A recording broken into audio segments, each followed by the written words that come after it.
बिस्मिल्लाहिर्रहमानिर्रहीम। आज का हमारा टॉपिक है गैसियस एक्सचेंज इन एनिमल्स। एनिमल्स में गैसेस का तबादला। तो एनिमल्स के अंदर जो गैसेस के तबादले का प्रोसेस है उसे हमारे पास कहा जाता है रिस्पिरेशन।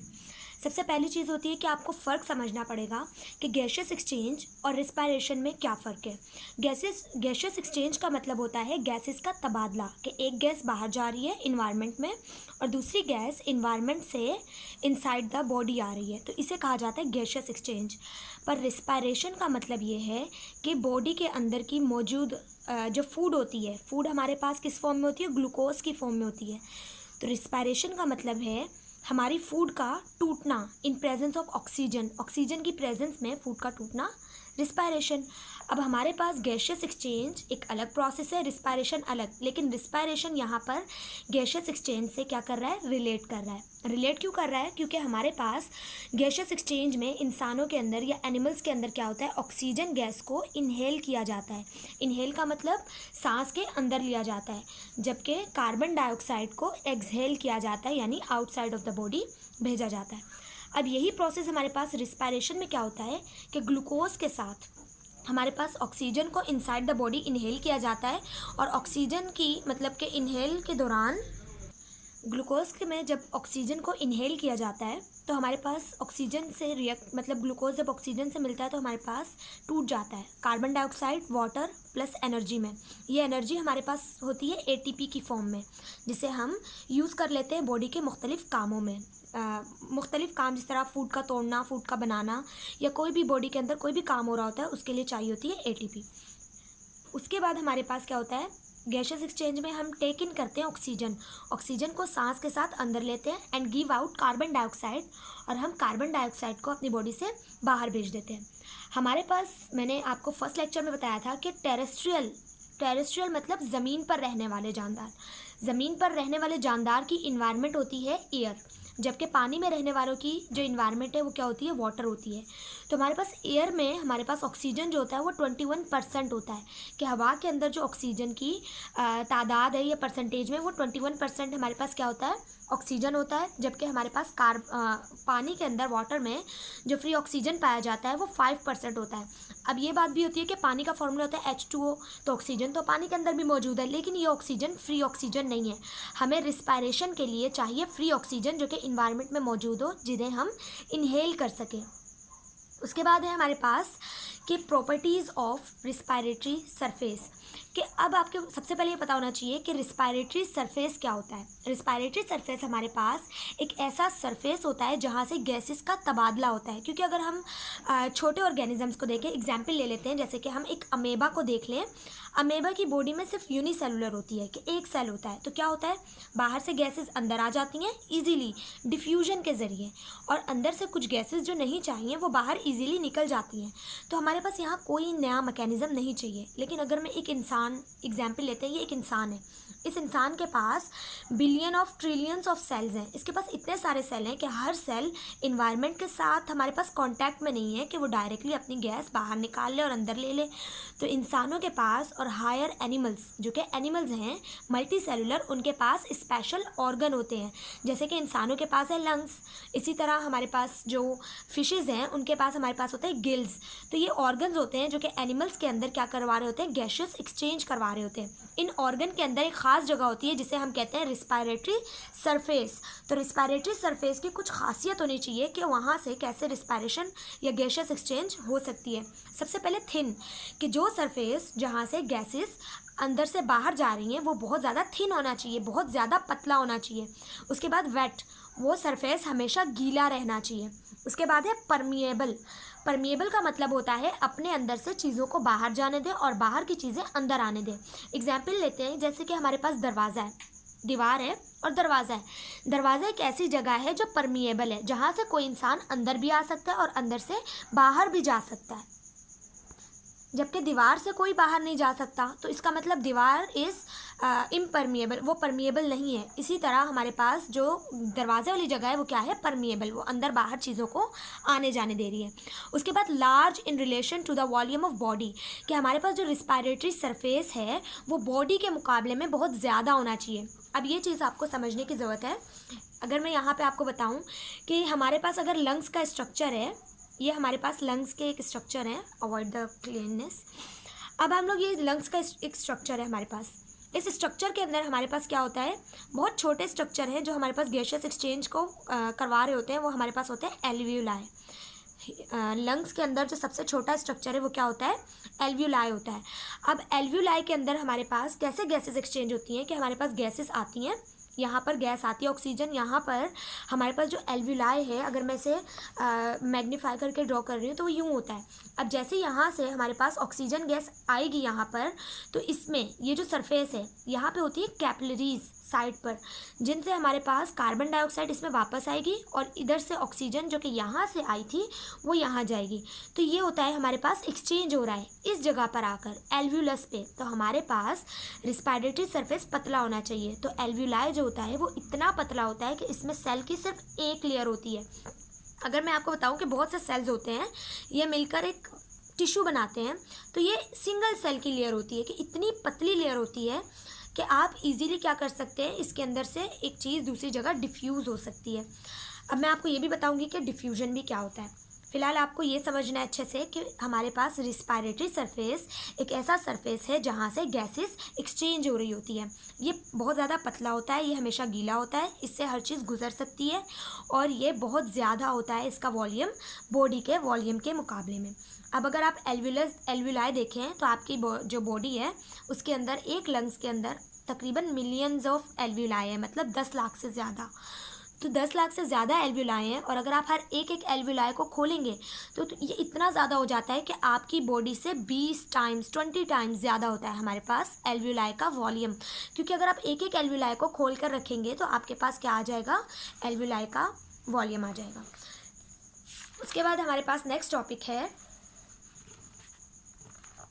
Respiratory system. तो हमारे पास सबसे पहले ह्यूमन रिस्पायरेटरी सिस्टम एक लॉन्ग क्वेश्चन है जो कि मोस्ट इम्पॉर्टेंट है इस साल। ये आपके पेपर में लॉन्ग में तो ज़रूर आ सकता है, 100% चांसेस है। इस चैप्टर के अंदर अगर कोई मोस्ट इम्पॉर्टेंट टॉपिक है तो वो यही है, human respiratory system, respiratory surface. अब मैंने पहले भी बताया था कि लंग्स के अंदर जो रिस्पायरेटरी सरफेस है जहाँ से गैसेस एक्सचेंज हो रही हैं वो है एल्वियोलाई। रिस्पायरेटरी सिस्टम में हमारे पास दो चीज़ें आती हैं, दो कंपोनेंट्स आते हैं, एक होता है लंग्स और दूसरा होता है एयर पैसेज वेज, जिस रास्ते से एयर जाएगी। तो सबसे पहले लंग्स क्या है, लंग्स एक सॉफ्ट स्पंजी और पिंकिश कलर का एक ऑर्गन है। सॉफ्ट बहुत है, स्पंजी बहुत है और पिंकिश है। तो आपको ये पता होना चाहिए, स्पंजी का मतलब होता है कि बहुत पतला, मतलब आपके घर में स्पंज होंगे तो आप उन्हें जब प्रेस करते हैं वो बड़े भी होते हैं, उसके बाद मतलब एकदम से प्रेस और एक्सपेंड हो सकते हैं। ये बहुत ज़्यादा सॉफ्ट होते हैं, तभी तो ये अपने अंदर इनहेल करके अपना वॉल्यूम बढ़ा लेते हैं और जैसे ही आप अपनी सांस को बाहर लेते हैं तो ये लंग्स दोबारा छोटे साइज़ के मतलब नॉर्मल साइज़ पे आ जाते हैं। ये पिंक कलर के होते हैं। अब लंग्स की कुछ बातें मैं आपको इस डायग्राम से समझाऊंगी। सबसे पहले आपको लंग्स के बारे में क्या पता होना चाहिए। हमारे पास लंग्स जो होता है उसके ऊपर एक मेम्ब्रेन होती है, लेकिन ये एक मेम्ब्रेन असल में डबल मेम्ब्रेन होती तो ये मेम्ब्रेन है, लेकिन इसकी लेयर दो होती हैं, मतलब डबल लेयर। जैसे कि आपने कुर्बानी में देखा होगा या आप मीट वगैरह को साफ़ करते हुए देखते हैं कि हम हर चीज़ जो होती है ऑर्गन में कोई झिल्ली नुमा स्ट्रक्चर होता है, कोई मतलब एक जाली नुमा उसके ऊपर कुछ ढका हुआ होता है, उसे कहते हैं मेम्ब्रेन।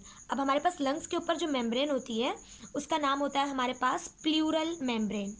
प्लूरल मेम्ब्रेन एक डबल मेम्ब्रेन स्ट्रक्चर है, डबल मेम्ब्रेन होती है, ये दो मेम्ब्रेन्स होती हैं। इनके अंदर होता है एक फ्लूइड जिसे हम कहते हैं प्लूरल फ्लूइड। इस फ्लूइड का काम क्या होता है, फ्लूइड का मतलब कोई भी वाटर लाइक चीज़, कोई भी पानी जैसी चीज़, जिसे हम कह सकते हैं कि पानी की तरह की कोई भी चीज़ कहलाती है फ्लूइड। इसका काम क्या होता है कि अगर अचानक से आपका क्या हो जाता है यहाँ पर कि आपके कोई भी चोट लग जाती है, कुछ भी होता है, तो ये जो पानी होता है ये इस प्रेशर को एब्जॉर्ब कर लेता है और ऑर्गन के ऊपर प्रेशर नहीं लगता। इसी तरह हमारा हर ऑर्गन किसी न किसी मेम्ब्रेन में लिपटा हुआ होता है। उसके बाद लंग्स के नीचे जो होता है एक मस्कुलर एक ऑर्गन है जिसे हम कहते हैं डायाफ्रागम। डायाफ्रागम हमारे पास एक मस्कुलर स्ट्रक्चर है। उसके बाद हमारे पास लंग्स के अंदर जो होते हैं हमारे पास तकरीबन 1 मिलियन ऑफ एल्वुलाई होते हैं। 1 या मिलियंस ऑफ एल्वुलाई, 1 नहीं कह सकते, हम कह सकते हैं कि लंग्स के अंदर मिलियंस ऑफ क्या होते हैं, एल्वुलाई होते हैं। अब आपको लंग्स का स्ट्रक्चर थोड़ा समझ आया। अब हम यहाँ से लंग्स के बारे में पढ़ते हैं।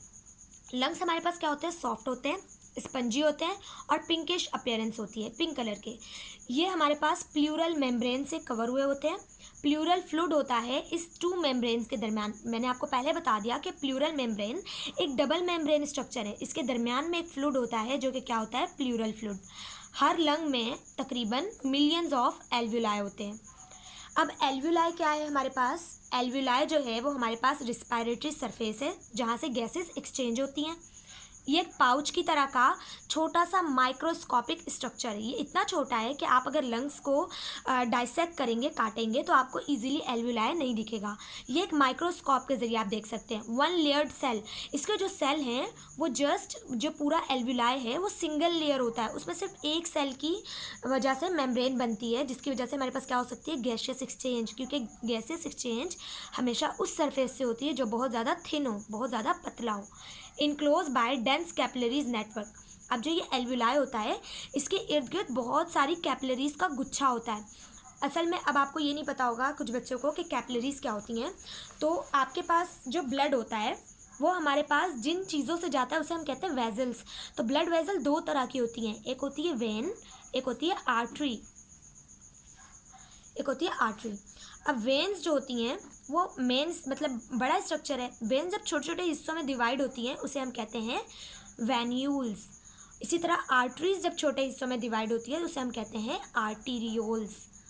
अब जब आर्टीरियोल्स मज़ीद छोटी छोटी स्ट्रक्चर्स में डिवाइड होती हैं उसे हम कहते हैं कैपिलरीज। ठीक है, तो इसी तरह वैन्यूल भी डिवाइड होते हैं कैपिलरीज में।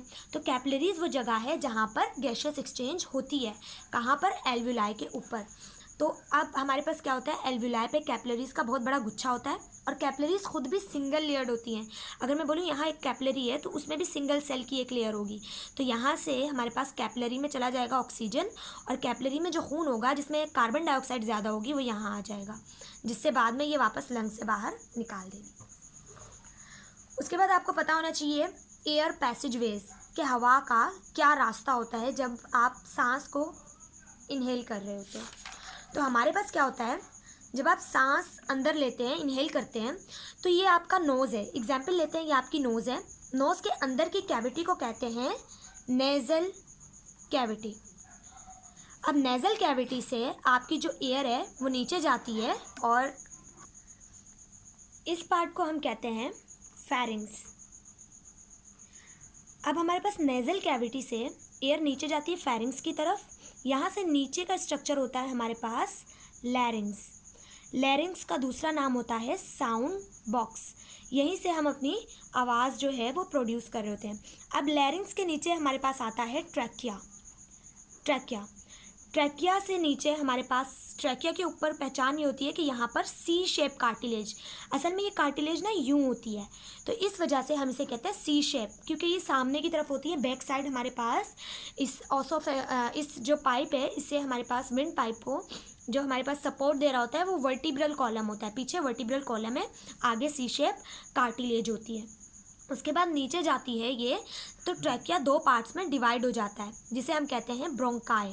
तो 2 ब्रोंकाई होते हैं। फिर नीचे जाकर ब्रोंकाई मज़ीद डिवाइड होते हैं जिन्हें हम कहते हैं ब्रोंक्यूल्स। ब्रोंक्यूल्स से नीचे जाकर हमारे पास क्या होता है, एल्वुलरी डक्ट आती हैं और उसके बाद नीचे होते हैं हमारे पास एल्वुलाई। तो हम लेबलिंग कर देते हैं। ये हमारे पास थी प्लूरल मेम्ब्रेन, इसका नाम है सी शेप कार्टिलेज, सी शेप कार्टिलेज। उसके बाद हमारे पास ये है ब्रोंकाई। ब्रोंकाई मज़ीद छोटे हिस्से में डिवाइड होता है जिसे हम कहते हैं ब्रोंक्यूल्स। ब्रोंक्यूल्स के नीचे आती है हमारे पास एल्वुलरी डक्ट और उसके बाद हमारे पास आते हैं एल्वुलाई। ये है हमारे पास डायाफ्राम। अब नेक्स्ट हम कंप्लीटली इसे स्टडी कर लेंगे कि एयर पैसेज वेज में सबसे पहले ये आपकी बुक का एक चार्ट मैंने बनाया है, ये आपके एमसीक्यूज़ में बहुत आसानी से पूछ सकते हैं कि नॉस्ट्रिल से एयर्स कहाँ जाती है। तो नॉस्ट्रिल से हमारे पास एयर जाती है फेरिंग्स, उसके बाद लैरिंग्स, पर बुक में ये बात नहीं लिखी थी तो मैंने बुक वाली बात ही की है। नॉस्ट्रिल से एयर जाती है ट्रैकिया में, ट्रैकिया से जाती है ब्रोंकाई में, ब्रोंकाई से जाती है ब्रोंक्यूल्स में, और यहाँ से जाती है एल्व्यूलाई में। उसके बाद हमारे पास ये जो पूरा पैसेज है ये हमारे पास पूरा पैसेज ढका हुआ होता है सिलिएटेड सिक्रेटरी सेल से, म्यूकस सिक्रेटरी सेल। अब म्यूकस क्या होता है? म्यूकस हमारे पास ऑयली सिक्रीशन होती है। सिक्रीशन हमारे पास कोई भी चीज़, कोई भी वाटर लाइक पानी की तरह की चीज़ें जो हमारी बॉडी में क्या हो रही होती है, खारिज हो रही होती है। जैसे आपको पसीना आ रहा होता है, इसमें भी म्यूकस होता है। आपकी स्किन ऑयली हो जाती है ना जब आपको बहुत ज़्यादा पसीना आ रहा होता है, तो वो म्यूकस होता है। अब हमारे पास ये जो पूरा पैसेज है हवा के जाने का, ये पूरा का पूरा ऐसे सेल से ढका होता है जिसपे सीलिएटेड होते हैं। सीलिएटेड मतलब सीलिया हमारे पास बालों की तरह का एक स्ट्रक्चर होता है। उसके बाद हमारे पास क्या होता है, ये म्यूकस भी प्रोड्यूस करते हैं। अब इसका काम क्या है कि जब हम हवा को अंदर ले रहे होते हैं तो उस हवा में क्या क्या चीज़ें होती हैं, डस्ट होती है प्लस बैक्टीरिया भी होता है। तो हमारे पास ये क्या करता है कि जो म्यूकस है उस पर जाकर बैक्टीरिया चिपक जाता है और ये सीलिया इस डस्ट को रोक देता है। तो ये हमारे पास क्या करते हैं, हेल्प करते हैं और हवा को क्या करते हैं, साफ़ करते हैं, क्लीन करते हैं। हेयर्स इन नोज, जो आपके नाक में बाल होते हैं, एंड सिलिएटेड एपिथीलियम, एपिथीलियम हमारे पास नाक की ऊपरी सतह को कहते हैं।